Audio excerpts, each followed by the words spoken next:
ಕನ್ನಡಿಗರ number 1 choice Kannada matrimony. ಹತಾಶರಾಗಿ ಹುಚ್ಚಿಡ್ಕೊಂಡಿರುವಂಥ ಒಬ್ಬ ಮಾಜಿ ಸಂಸದ ಇಡೀ ರಾಜ್ಯದಲ್ಲಿ ಎಲ್ಲ ಲೀಡರ್ಸ್ಗಳನ್ನ ಹುಚ್ಚನಾಯಿ ಕಚ್ಚಿದಂಗೆ ಕಚ್ಚೋಂಥ ಕೆಲಸವನ್ನು ಮಾಡ್ತಾವನೆ. ಮೊನ್ನೆನೂ ಮೈಸೂರಲ್ಲಿ ಇವನು ಯೋಗ್ಯತೆ ಇದ್ದರೆ ಇವನಿಗೆ ಇಲ್ಲಿವರೆಗೆ ಮಾಧ್ಯಮದವರೆಗೆ ಯಾವತ್ತಾದ್ರೂ ನನಗೆ ಅವನಿಗೆ ಟಿಕೆಟ್ ಯಾಕೆ ತಪ್ಪಿತು ಅಂತ ಹೇಳೋವಂಥ ಕೆಲಸವನ್ನು ಮಾಡಿದಾನ? ಇಲ್ಲ ಅವ್ರ ಪಕ್ಷದವರಾದರೂ ಹೇಳೋರ? ಟಿಕೆಟ್ 2 ಸರಿ ಗೆದ್ದವನಿಗೆ 10 ವರ್ಷ MP ಆಗಿದ್ದವನಿಗೆ ಟಿಕೆಟ್ನ ಯಾಕೆ ನಿನಗೆ ಕೊಡಲಿಲ್ಲ ಅದನ್ನು ಹೇಳಯ್ಯ ಫಸ್ಟು. ಇವನು ಮಾತ್ರ ಊರವ್ರನ್ನೆಲ್ಲ ಬೈಬೋದಂತೆ, ಊರವ್ರನ್ನೆಲ್ಲ ಕಚ್ಬೋದಂತೆ, ಇವನ್ನ ಮಾತ್ರ ಯಾರೂ ಮಾತಾಡೋಂಗಿಲ್ಲ. ಇವನ ವಿರುದ್ಧ ಮಾತಾಡ್ತೀವಿ ಅನ್ನುವಂಥ ಉದ್ದೇಶದಿಂದ ಅವನು ಕೋರ್ಟ್ಗೆ ಹೋಗಿ ಸ್ಟೇ ತಂದವನೇ ನನ್ನ ವಿರುದ್ಧ. ಇವನ ಕರ್ಮಕಾಂಡ ನನ್ನ ಮೊಬೈಲಲ್ಲಿದೆ. ಈ ಕರ್ಮಕಾಂಡ ಬಿಚ್ಚಿದ್ರೆ ಪ್ರಜ್ವಲ್ ರೇವಣ್ಣ ಹೊರಟೋದ್ನಲ್ಲ ಒಳಗಡೆ. ಕನ್ನಡ ಮ್ಯಾಟ್ರಿಮೋನಿಯಲ್ಲಿ ಹೇರಾಳವಾದ ಚಾಯ್ಸ್ ಇದೆ. ಲಕ್ಷಾಂತರ ಜನರಿಗೆ ನಮ್ಮ ಕನ್ನಡ ಮ್ಯಾಟ್ರಿಮೋನಿ ಮೂಲಕ ಮದುವೆ ಆಗಿದೆ. ಇದಕ್ಕಿಂತ ಬೇರೇನ್ ಬೇಕು? ಕನ್ನಡಿಗರ ನಂಬರ್ 1 ಚಾಯ್ಸ್ ಕನ್ನಡ ಮ್ಯಾಟ್ರಿಮೋನಿ. ಹಂಗೆ ಪರ್ಮನೆಂಟ್ ಹೊರಡ್ತಾನೆ. ಅವನಿಗಿನ ವರ್ಸ್ಟ್ ಆಗಿದೆ ಒಂದು ಬ್ಯಾಕ್ಗ್ರೌಂಡು. ಅಂಥ ವರ್ಸ್ಟ್ ಥರ್ಡ್ ರೇಟೆಡ್ ಪರ್ಸನ್. ಇಂಥವ್ರನ್ನ ಕಚ್ಚಕ್ಕೆ ಹುಚ್ಚನಾಯಿ ಥರ ಕಜ್ಜಿ ನಾಯಿಗಳ ಥರ ಓಡಾಡೋಕ್ಕೆ BJP ಅವ್ರು ಬಿಟ್ಟವ್ರೆ. ಇವನಿಗೆ ಎಲ್ಲೂ ರೆಸ್ಪೆಕ್ಟ್ ಇಲ್ಲ. ಮಡಿಕೇರಿಗೆ ಬರ್ತಾನೆ, BJP ಕಚೇರಿಗೆ ಹೋಗಿ ಮಾತಾಡ್ತಾನ, BJP ಮುಖಂಡಗಳ ಜೊತೆ ಮಾತಾಡ್ತಾನೆ. ಅಲ್ಲಿಗೆ ಮೈಸೂರಲ್ಲಂತೂ BJP ಕಚೇರಿಗೆ ಸೇರಿಸಲ್ಲ ಇವನ್ನ. ಬೀದಿಲಿ ನಿಂತ್ಕೊಂಡು ಮಾತಾಡ್ತಾನೆ. ಬೀದಿಲಿ ನಿಂತ್ಕೊಂಡು ಮಾತಾಡಿದ್ರೆ ವಿಟ್ಟಂಡ ಸ್ಟೇಟ್ ಮಾಡ್ಕೊಂಡು ಓಡ್ತಾನೆ. ನಾನು ಹೇಳಿದ್ದೀನಿ, ನೀನು ಸ್ಟೇ ವೆಕೇಟ್ ಮಾಡಿಸಪ್ಪ, ನೀನು ಯೋಗ್ಯತೆ ಅನ್ನುವಂಥದ್ದು ನಾವು ಹೇಳ್ತೀವಿ ಅಂತ. ಅದು ಬಿಟ್ಬಿಟ್ಟು ಮೊಬೈಲಲ್ಲಿ ಬಿಡುಗಡೆ ಮಾಡಲಿ ಮೊಬೈಲಲ್ಲಿ ಅವ್ರ ಫ್ಯಾಮಿಲಿ ಇದೆಯಾ, ನನ್ನ ಫ್ಯಾಮಿಲಿ ಬಗ್ಗೆ ಮಾತಾಡ್ತಾನೆ ಇವನು ಥರ್ಡ್ ರೇಟೆಡ್ ಫೆಲೋ. ಇವನ ಥರ ಇವನ್ನ ಹೆಂಡ್ತಿನೇ ತಂಗಿ ಅಂತ ಹೇಳಿ ಮೂಡಾದಲ್ಲಿ ಸೈಟ್ ತಗೊಂಡಿರಲಿಲ್ಲ ನಾವು. ನಮ್ಮ ಫ್ಯಾಮಿಲಿ ಬಗ್ಗೆ ಮಾತಾಡುವಂಥದ್ದಕ್ಕೆ ಇವನಿಗೆ ಯೋಗ್ಯತೆ ಏನಿದೆ? ಚಾಲೆಂಜ್ ನಾವು ಕರಿತೀವಿ, ಬರಲಿ, ರಾಜಕೀಯವಾಗಿ ಮಾತಾಡಲಿ. ವೈಯಕ್ತಿಕವಾದ ವಿಚಾರಗಳನ್ನು ವೈಯಕ್ತಿಕವಾಗಿ ತೆಗೆದುಕೊಂಡು ಹೋಗುವಂಥದ್ದು, ವೈಯಕ್ತಿಕವಾದ ದೂರುವಂಥ ಕೆಲಸವನ್ನು ಯಾಕೆ ಮಾಡ್ತಾ ಇದ್ದಾನೆ ಅದನ್ನು ಹೇಳಬೇಕು.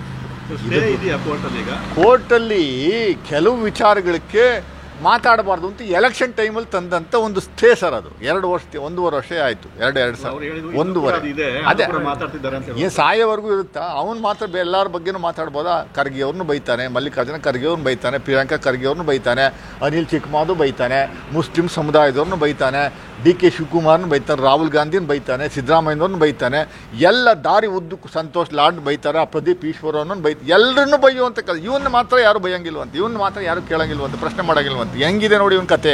ರೈಟ್, ಇವನು ಮಾತ್ರ ಊರವ್ರಿಗೆಲ್ಲ ಬೈಬೋದು. ಕಂಟೆಂಪ್ಟ್ ಮೂವ್ ಮಾಡೋಕೆ ಹೇಳಿ ಸರ್. ನನಗೆ ಫ್ರೀಡಮ್ ಆಫ್ ಸ್ಪೀಚ್ ಇದೆ. ನನಗೆ ಅವನು ಮಾತ್ರ ನನ್ನ ಬಗ್ಗೆ ಏನು ಬೇಕಾದ್ರೂ ಮಾತಾಡ್ಬೋದು, ನಾನು ಮಾತ್ರ ಅವನ ಬಗ್ಗೆ ಏನು ಮಾತಾಡೋಂಗಿಲ್ಲ ಅಂದರೆ ಅವ್ನು ಇಂಥವ್ರಿಗೂ ಯಾಕೆ ಕೂತ್ಕೊಂಡು ಕಂಟೆಂಪ್ಟ್ ಮೂವ್ ಮಾಡೋಕೆ ಹೇಳಿ ಕೋರ್ಟಲ್ಲಿ ನಾವು ಉತ್ತರ ಕೊಡ್ತೀವಿ. ಕೋರ್ಟಲ್ಲಿ ಉತ್ತರ ಕೊಡ್ತೀವಿ ಸ್ವಾಮಿ ನಾವು ಅವನಿಗೆ. ಯಾಕೆ ಅಂತ ಅವ್ರ ಹತ್ರ ದಾಖಲೆಗಳಿದ್ರೆ, ಸಾಕ್ಷಿಗಳಿದ್ರೆ ಕೋರ್ಟಿಗೆ ಕೊಡ್ಲಿ. ಕಂಟೆಂಪ್ಟ್ ಆಫ್ ಕೋರ್ಟ್ ಮಾಡ್ಕೊಂಡು ಯಾಕೆ ಮಾತಾಡೋದು ಅಂತ ನೀವು ಕಂಟೆಂಪ್ಟ್ ಆಫ್ ಕೋರ್ಟ್ ಅನ್ನುವಂಥದ್ದಿದ್ರೆ ನಮ್ಮ ಬಗ್ಗೆ ಯಾಕೆ ಮಾತಾಡಬೇಕು? ಅವನು ರೆಸಿಪ್ರೋಕಲ್ ಅಲ್ವಾ? ನಾವು ಅವ್ರ ಬಗ್ಗೆ ಮಾತಾಡಬಾರ್ದು, ನಮ್ಮ ಬಗ್ಗೆ ಯಾಕೆ ಮಾತಾಡಬೇಕು? ನಮ್ಮ ಲೀಡರ್ಸ್ಗಳ ಬಗ್ಗೆ ಮಾತಾಡಬೇಕು. ನಾನು ವಕ್ತಾರ ಇದ್ದೀನಿ. ನಮ್ಮ ಲೀಡರ್ಸ್ಗಳ ಬಗ್ಗೆ ಮಾತಾಡಿದಾಗ ಉತ್ತರ ಕೊಡುವಂಥ ಜವಾಬ್ದಾರಿ ನಂದಿದೆ. ನನಗೆ ಡೈರೆಕ್ಷನ್ಸ್ ಇರುತ್ತೆ. ಉತ್ತರ ಕೊಡುವಂಥ ಕೆಲಸವನ್ನು ನಾನು ಮಾಡ್ತೀವಿ. ಅದು ನನ್ನ ಕೆಲಸ. ಅದು ಕಾಂಗ್ರೆಸ್ ಪಕ್ಷದ ವಕ್ತಾರ, ನಾನು ಮುಟ್ಟಾಳ ವಕ್ತಾರ ಅಂತ ನನ್ನ ಅವ್ರು ಹೇಳ್ತಾರೆ. ಗ್ರಾಮ ಪಂಚಾಯತಿ ಎಲೆಕ್ಷನ್ ಆಯಿತು ಸ್ವಾಮಿ, 6.25 ಲಕ್ಷ ಓಟ್ ತಗೊಂಡಿದ್ದೀನಿ ನಾನು. ಇವನು ಯೋಗ್ಯತೆಗೆ ಇವನು ನಿಂತಿದ್ರೆ ತೋರಿಸ್ತಿದ್ದೆ. ನಾನು 3 ಲಕ್ಷ ಹಂತದಲ್ಲಿ ಗೆಲ್ತಿದ್ದೆ. ನಾನು ಇಂಟೆಲಿಜೆನ್ಸ್ ರಿಪೋರ್ಟ್ ಹೋಯ್ತು, ಲಕ್ಷ್ಮಣ್ ನಿಂತ್ಕೊಂಡೆ ನೀನು ಸೋಲ್ತೀಯ ಅಂತ. ಅದಕ್ಕೋಸ್ಕರ ಟಿಕೆಟ್ ತಪ್ಪಿಸಿ ಬಿಸಾಕಿರೋವನ್ನ ತರಬೇಕಾಗಿತ್ತು. ಇವನು ನಿಂತ್ಕೊತಾನೆ ಅಂತ ಟಿಕೆಟ್ ತಗೊಂಬಂದಿದ್ದು ನಾನು. ಇವನು ನೆಕ್ಸ್ಟು ಯಾವ ಗ್ರಾಮ ಪಂಚಾಯತಿಗೆ ಚುನಾವಣೆ ನಿಂತ್ಕೊಂಡ್ರು ಅವನು ವಿರುದ್ಧ ನಿಂತ್ಕೊತೀನಿ ನಾನು. ಎಲ್ಲನ ನಿಂತ್ಕೊಳ್ಳಿ. ಇವನಿಗೆ ಟಿಕೆಟ್ ತಗೊಂಬರುವಂಥ ಯೋಗ್ಯತೆ ಇದೆಯಾ? ಟಿಕೆಟ್ ತರಲಿ ಮತ್ತು BJPಯಿಂದ ಎಲ್ಲನ ನಿಂತ್ಕೊಳ್ಳಿ. ಇವನು ಅಷ್ಟೊಂದು ದೊಡ್ಡ ಇವನು ಬೃಹಸ್ಪತಿ ಆಗಿದೆ. ಲಾಸ್ಟ್ ಟೈಮ್ ಇಂಡಿಪೆಂಡೆಂಟ್ ನಿಂತ್ಕೊಂಡು ತೋರಿಸ್ಬೇಕಾಗಿತ್ತು. ಯಾವುದೋ ಮೋದಿ ಆಶ್ರಯದಲ್ಲಿ ಎಲ್ಲೋ 2 ಸರಿ ಜನಗಳು ಆಶೀರ್ವಾದ ಮಾಡಿದ ತಕ್ಷಣ ಇವನಿಗೆ ತಲೆ ಎಲ್ಲ ತಿರುಗಿ ಹಂಗೆ ಸುತ್ತಾ ತಲೆ. ಅವನಿಗೆ ಡೆಲ್ಲಿನಲ್ಲಿ ಇವನ್ನೆಲ್ಲ ಏನು ಕರೀತಾರೆ ಅಂತ ಜನಗಳು ಹೇಳಿ ಅಲ್ಲಿ ಹೋಗಿ ಕೇಳಿ. ಇವರು 4-5 ಜನ ಅವರು ಎಲ್ಲ ಯಾರು ಬ್ಲೂ ಬಾಯ್ಸ್ ಅಂತಿವರು. ಅಲ್ಲಿ BJP ಅವರೇ ಕರೆಯೋದು ಇವ್ರನ್ನೆಲ್ಲ ಬ್ಲೂ ಬಾಯ್ಸ್ ಅಂತ. ಡೆಲ್ಲಿನಲ್ಲಿ ಇವ್ರ ಕಥೆಗಳು ಏನು, ಡೆಲ್ಲಿನಲ್ಲಿ ರಾತ್ರಿ ನೈಟ್ ಲೈಫ್ ಇವ್ರದ್ದು. ಸೆಷನ್ಗೆ ಓದ್ತಿರ್ಲಿಲ್ಲ. ಇವನು ಪೂರ್ತಿ ಮೊಬೈಲ್ ಸೀಸ್ ಆಗಿದೆಯಲ್ಲ ಡೆಲ್ಲಿನಲ್ಲಿ. ಅಮಿತ್ ಶಾ ಕೇಳಿದ್ರೆ ಹೇಳ್ತಾನೆ, ಅಮಿತ್ ಶಾನೇ ಬಾಯಿ ಮೇಲೆ ಕೈ ಇಕ್ಕೊಂಬಿಟ್ಟಂತೆ ಹಿಂಗೂ ಅವನು ಯಾರೋ ಇವನು ಒಂದಕ್ಕೆ ಕ್ರಾಕ್ ಹುಚ್ಚ ಇವನು ಅಂತ. ರೈಟ್. ಊರವ್ರನ್ನೆಲ್ಲ ಬೈಯೋದೊಂದು ಬಿಟ್ಟರೆ ಬೇರೆ ಎಷ್ಟು ಫ್ಯಾಮಿಲಿಗಳನ್ನ ಹಾಳು ಮಾಡಿದ್ದಾನೆ ಅನ್ನುವಂಥದ್ದು ಹೇಳಿ. ಹಾಂ, ಅದೇ ಬಿಟ್ಟುಬಿಟ್ಟು ನಮ್ಮನ್ನೇ ಯಾಕೆ ಇಲ್ಲ ಸಲ್ಲದ ಆರೋಪಗಳನ್ನು ಮಾಡುವಂಥ ಕೆಲಸವನ್ನು, ಅದೇನೇನು ತಂದಿದ್ದೀಯ ಕಾರ್ಯಕ್ರಮಗಳನ್ನು ಕೊಡಪ್ಪ, ಬರೀ ಸುಳ್ಳು ಹೇಳ್ಕೊಂತ ತಿರುಗ್ತಾನೆ. ಊರೆಲ್ಲ ಸುಳ್ಳು ಹೇಳ್ಕೊಂತ ಟಿಪ್ಪು ವಿಚಾರ ಮಾತಾಡಿದ್ರೆ ಅದಕ್ಕೇನೋ ಒಂದು ಹೇಳ್ತಾನೆ. ಡಾಕ್ಯುಮೆಂಟ್ ಸಮೇತ ಹೇಳ್ತೀವಿ ನಾವು, ಏನು ಸುಳ್ಳು ಹೇಳುವಂಥದ್ದು ಏನಿಲ್ಲ ಅಲ್ಲಿ. Thank you sir.